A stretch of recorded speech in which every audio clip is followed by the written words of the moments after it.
Итак, всем привет, дорогие друзья! Я рад вас приветствовать на своем канале. С вами снова я, Александр. Значит, продолжаем свою эпопею с ежом 17. Значит, сегодня позвонили мне с ЛРР, попросили, чтобы я в субботу к ним пришел с ружьем. Вот. Ну и чтобы не было особо стыдно нести это ружье, показывать. Я думаю, пора его все-таки немножко перетряхнуть. Значит, что я в первую очередь сделал? Я его разобрал полностью. Вот сама колодка. Вот, то есть нравятся мне вот такие ружья старые советских годов, послевоенные, да, вот такой вот 56-го оно года. Вот, чем оно мне привлекательно? Тем, что вот ему 60 лет, и вот у него до сих пор ни один механизм не изношен настолько, чтобы было критично, да. То есть все, что здесь имеет какой-то, значит, износ, может быть, так только вот получается сам курок, который стучит по бойку, да, ну и сам спусковой крючок. Вообще весь механизм спускового механизма состоит вот из этих трех деталей: курок, крючок и пружина. Все, больше здесь ничего нету. То есть остальное там саморезики, болтики, это понятно. Вот еще пружинка, которая держит сам крючок. Это уже у нас идет, получается, с цевья. Вот, то есть механизм настолько прост, что ну проще уже некуда. Вот, и мне вот эта система такая нравится. Немножко я его подработал здесь, немножко были завалы на шептале, немножко я его надфилем подработал, чуть-чуть совсем, и полирнул с легонца, значит, наждачной бумагой, вот, 2000-й, то есть чтобы было гладко. Вот, ну, соответственно, все это отмыл. Здесь, значит, сам курок стоит вот таким вот образом. И когда его взводишь, вот эта часть, она открыта. И, соответственно, через нее попадает вся грязь в механизм. Я его сейчас оттирал, отмывал, не знаю, часа два, наверное. И ацетоном, и обезжиривателем, и туалетной бумагой. Там все пихал, что можно было. В общем, ушло на это очень много времени у меня. Потому что там было засрано все настолько, ну, что я думаю, что, скорее всего, даже ни разу его, наверное, не чистили за все эти времена, за все эти годы. Вот, ну, соответственно, я все это почистил. Сейчас я буду все это собирать обратно. Соответственно, на смазочку, на маслице. Вот, чтобы все хорошо работало, никаких еще проблем не было. Ну, в принципе, он даже песком его забей, он все равно работать будет. Вот, значит, что по планам в сегодняшнем видео, значит, хотелось бы мне, во-первых, колодка, она у меня будет полирована, вот я ее уже зашкурил немножко, зачистил, раковин больших нету, есть небольшие здесь раковинки, но это так мелочи, большие, то есть на это внимание обращать не будем. Значит, я ее полирую, это, значит, часть цевья, которая прилегает к самой колодке, вот так вот, то есть ее я тоже заполирую, потому что она смотрится как одно единое целое. Вот, будет полировка, значит, сделана она у меня будет по принципу, как у меня сделано на курковке, на тозе, вот так вот отполировано. Вот, вся верхняя часть курки, все отполировано. И никогда она у меня не ржавела, то есть вот скоба крючковая, спусковых крючков, все отполировано.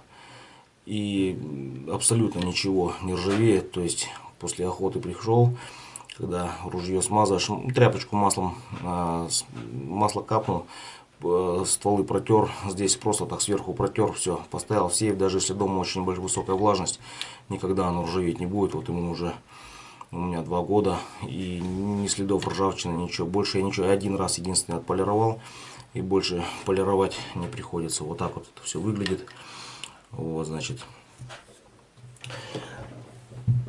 это 16 калибр ТОС был. Значит, здесь я сделаю по тому же принципу. Колодку заполирую, затыльник металлический приклада тоже заполирую, скобу спускового крючка тоже заполирую, и вот это вот механизм самого вот этого, который прилегает к колодке, его я тоже заполирую. Вот, значит, далее по планам хотелось бы, конечно, изготовить новый приклад, но пока у меня немножко не получается, с древесиной очень тяжело. Вот, поэтому цевье мы оставляем. Сейчас я его замочу в ацетон, чтобы с него весь лак слез. Будем его пропитывать морилкой. Буду делать темный цвет. Почему? Потому что приклад, скорее всего, первое время я тоже оставлю. Вот, приклад будет меняться, только, правда, чуть-чуть попозже, потому что здесь вот он пиленный. Предыдущий хозяин его отпиливал, потом приклеил на место. Здесь мы имеем трещины. Трещина 1, трещина 2 и трещина 3 по центру. И вот эти вот уши, вот они вот так вот расходятся. Но трещина появляется. Сейчас сюда поставлю распорку, вот так вот небольшую. Ну и соответственно на эпоксидку попробую залить это эпоксидкой. То есть эпоксидку разогрею до хороших температур, чтобы она очень жидкая была. И залью туда эпоксидку. Вот, соответственно, эпоксидка должна держать. Почему пошли трещины? Калибр 32, отдачи маленькие. Но, как я уже говорил в предыдущем видео, когда я делал обзор, когда я его только привез домой, навески там были пороха, сокола. И повторюсь еще раз, если допустимая норма, допустим, ну, в районе грамма, да, то есть кто 0,9, кто грамм 15, ну там на пулю, да, можно по легкую пулю чуть побольше, вот, то, значит, когда я разбирал патроны, там были пули 11-граммовые, и на 11-граммовую пулю было навешено 1,5 грамма сокола. Это просто ужас какой-то. Поэтому как бы все вот эти трещины, они и пошли. Поэтому мы сейчас его разбираем, эпоксидкой заливаем, должно держать. Здесь, соответственно, тоже лак этот весь снимаем. И будем его делать темным, каким-то очень-очень темным. Ну, не черным, конечно, но очень под темный какой-то барилку, чтобы не было видно вот этих трещин и вот этого вот стыка, который у нас присутствует вот здесь вот. Вот. Ну, немножко еще подработаю стамеской его по месту, посмотрим сейчас, что у нас получится. Вот. И, соответственно, скорее всего, даже сделаю здесь насечку. Вот. Может быть, годик похожу с этим прикладом, потом, скорее всего, найду древесину, закажу, потому что древесина дорогая, особенно орех. Вот. Закажем древесину, сделаем новый приклад. Итак, ну что, начнем, значит, с колодки. Сейчас пойду в гараж и отполирую ее.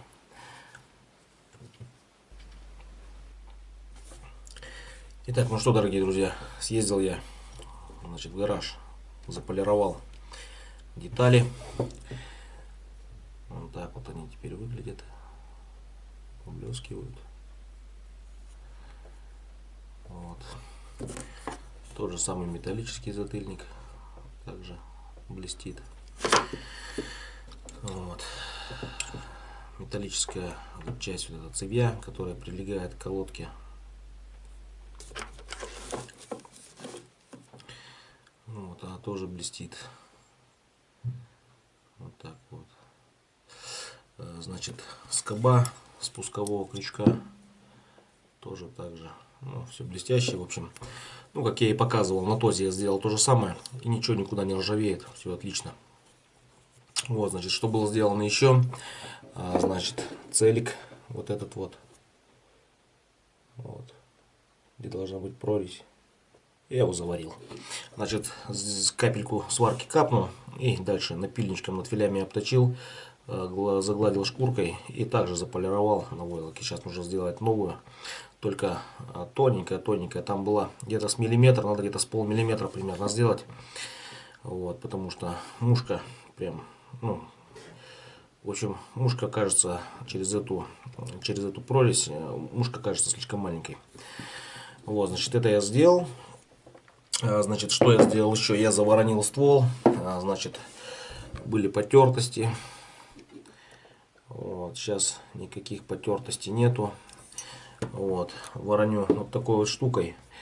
Вот, хватает ее примерно на сезон. Допустим, перед сезоном, перед зимним заворонил. Ну, главное по инструкции сделать все как положено. Вот. И до следующего сезона хватает. Вот потом, соответственно, в конце сезона уже видишь, немножко где-то опять начинаются проявляться эти затертости. Вот, ну, в следующем сезоне опять заворонил и опять нормально. Вот, так как в городе в нашем не имеется нормального воронения, вот, поэтому делаем как можем. Значит, далее зачистил приклад, снял весь лак, все, что было, который был безобразно покрыт лаком. Вот, замочил это все в ацетоне. Ну, соответственно, весь послезал. То же самое сделал с цевьем. Значит, сейчас, значит, колодка, все металлические детали, которые должны быть заполированы, они заполированы. Значит, сам ствол у нас заворонен.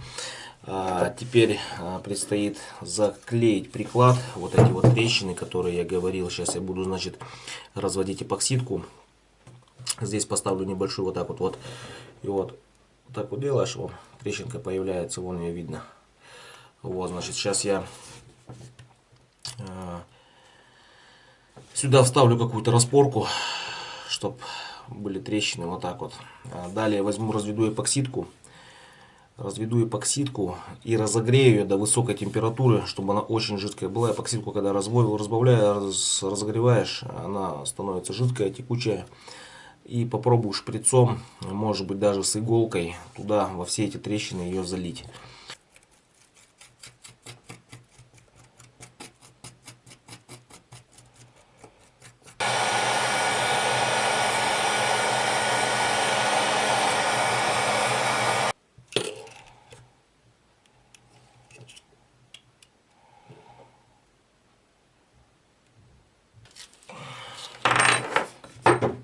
О, все получилось. Все отлично. Вон как. Эпоксидку заливал. Сейчас гильзу вставлял в распорку. Гильзу вытащил. И вон его повыдавливало.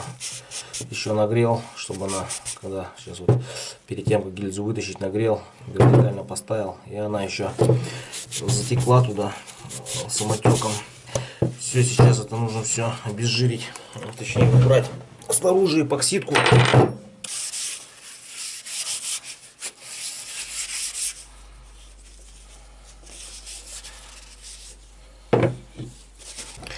Значит, эпоксидки я положил, эпоксидку отвердителя положил чуть побольше, как чуть-чуть, в 2 раза. Вот, поэтому вот здесь вот у меня осталась она. Крышечки сейчас будем ждать, пока она высохнет. Вот, и как только вот здесь она высохнет, можем уже снимать будет струбцинку, кисочки. Так, ну а сейчас я хочу попробовать морилку. Вот, наверное, на цевье поэкспериментирую. Посмотрим, что за морилка.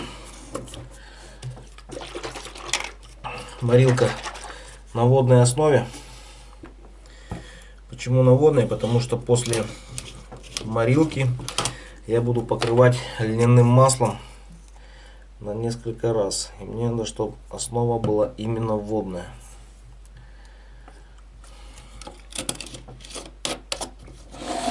Так, мы попробуем на деревяшечке.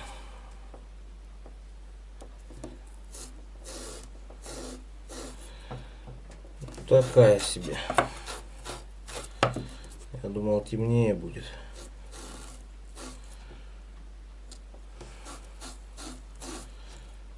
Ну, в принципе, нормально пойдет. Все, можно пропитывать цевье.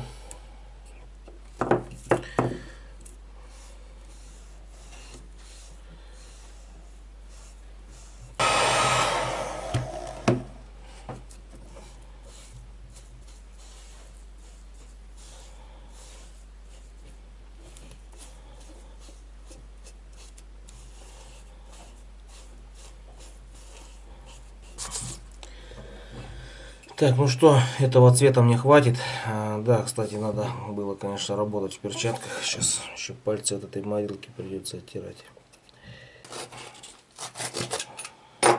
Итак, значит, второй этап. Это льняное масло.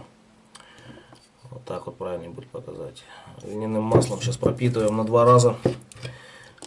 Потом ждем, пока оно подсохнет. И будем затирать пчелиный воск. Обычный пчелиный воск. Продается, кстати, где мед продают, там где-то в аптеках бывает, его продают. Вот, значит, сейчас льняное масло. Льняное масло после того, как подсохнет, оно кристаллизуется. Вот, и будет такое, как оно твердое становится. В общем, вот как на крышке, вот оно засыхает прям, как гранулами. Вот такое же оно и будет.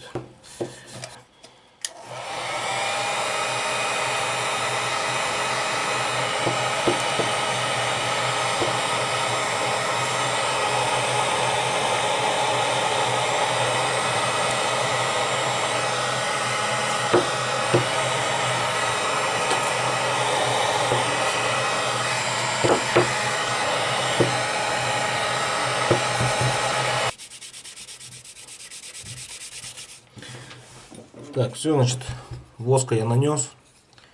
То есть нагреваю воск, натираю прямо, и потом ветошь его так вот долго-долго втираешь.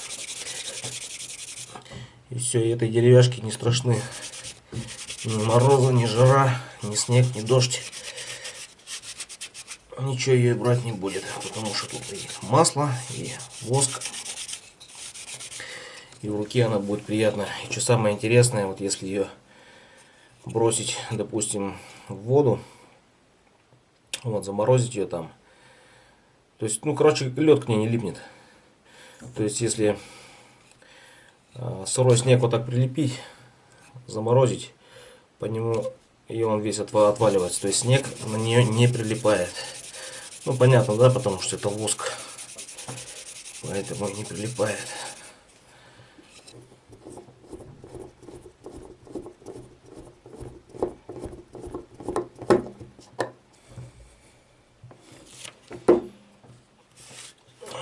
Так, вот такой вот сидишка у меня получилась. Вот это та самая часть, которая заполированная. Очень красиво смотрится. Вот так вот. С полировкой. Есть, правда, тут косячки. Вот это я лак убирал. Здесь лаком было забито. Ну ладно, умный не скажет, дурак не заметит.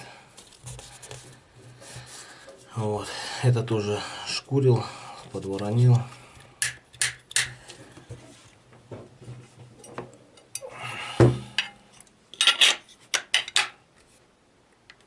Все отлично.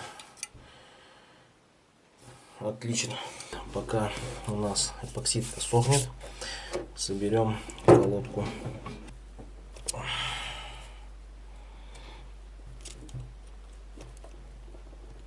Так, готово. Ударно-спусковой механизм. Так, ну что, по пальцу ударим. Больно будет.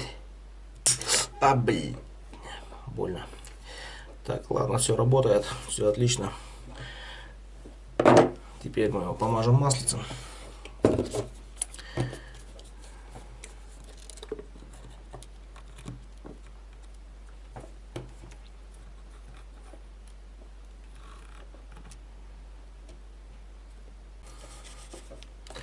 Так, все, механизм помазан, собран. Все там в маслице. Так, ну все. Механизм ударно-спусковой собран.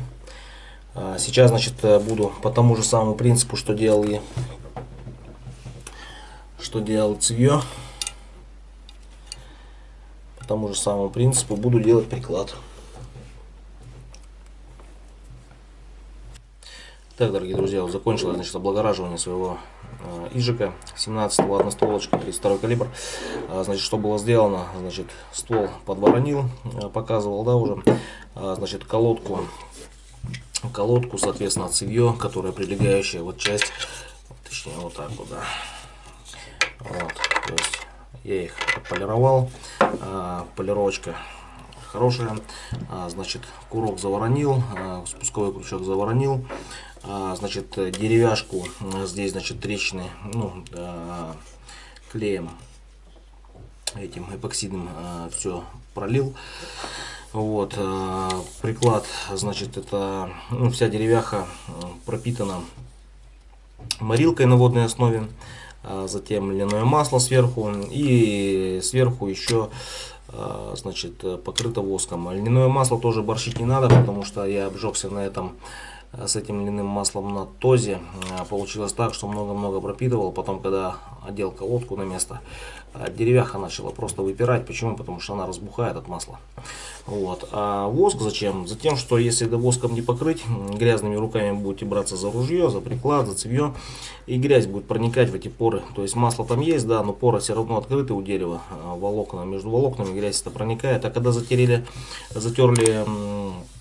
пчелиным воском, значит, никакая грязь туда не попадет, и грязь к нему не прилипает после воска. Вот. Но приклад этот временный, приклад будет меняться, потому что трещины, вот этот пил, ну, как бы сейчас он так еще более-менее, такая черная полосочка смотрится вроде бы так более-менее, но все равно приклад я буду менять, изготавливать сам буду приклад. В принципе, и цевьё тоже буду изготавливать. Хочется подлиннее немножко. Вот, ну давайте соберем, посмотрим, как оно выглядит.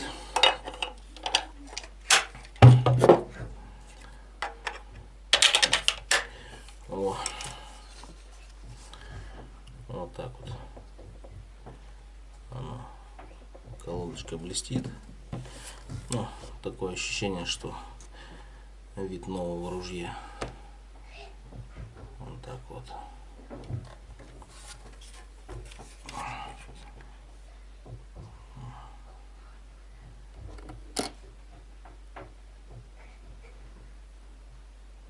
Вот так.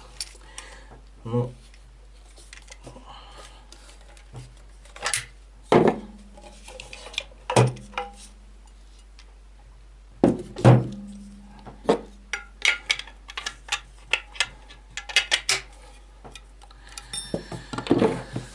так, ну что сказать, дорогие друзья, в принципе на этом все. Это был мой вариант, как можно экономично более-менее облагородить ружье, чтобы оно более-менее красиво смотрело, чтобы с ним не стыдно было куда-то выходить. До этого, конечно, было все ужасно.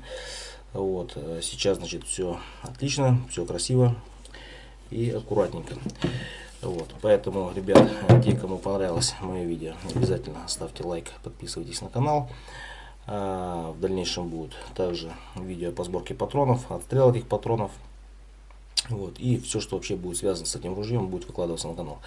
Все, ребят, всем спасибо за просмотр. Всем спасибо, всем пока.